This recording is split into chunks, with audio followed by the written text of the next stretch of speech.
documented cases involving Tesla, Ford, and General Motors, manufacturers have remotely disabled vehicles or revoked features over the network because owners installed unauthorized parts or attempted modifications. Cars built before 1996, before the OBD2 standard, used what tuners call open computers. No encryption, no remote access. If you wanted to change how the engine ran, you could unplug the factory ECU and bolt in an aftermarket standalone unit from Haltech or AEM, then rewrite every parameter: fuel curves, ignition timing, boost targets, rev limits, all of it under your control.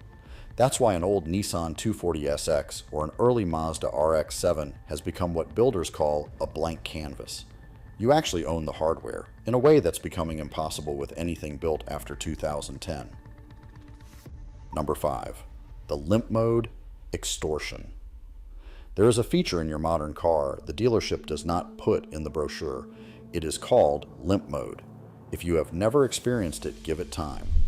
Limp mode activates when the computer detects an abnormal sensor reading. Maybe an oxygen sensor failed. Maybe the diesel exhaust fluid is slightly low. The vehicle violently restricts your engine output, sometimes capping your speed at a crawl on the highway with your family in the car. Here is the trap.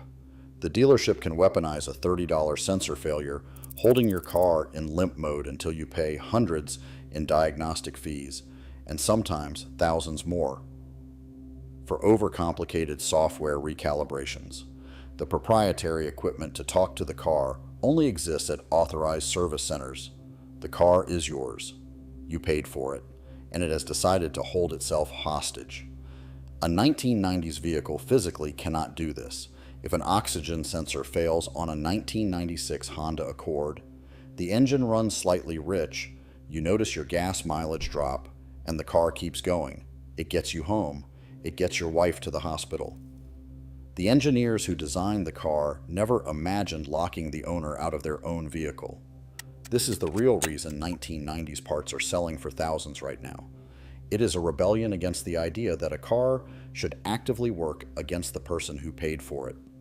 Every part on that list, the cast iron Toyota block, the mechanical Cummins, the steel throttle cable, the open ECU, the forgiving sensors, share one thing.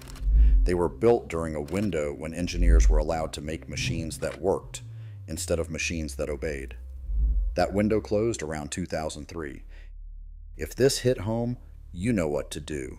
Subscribe to Truck Guide. We dig up the lemon years, blacklist the planned obsolescence engineering, and help you find the trucks built before the dealership turned your vehicle into a subscription service. We will see you in the next one.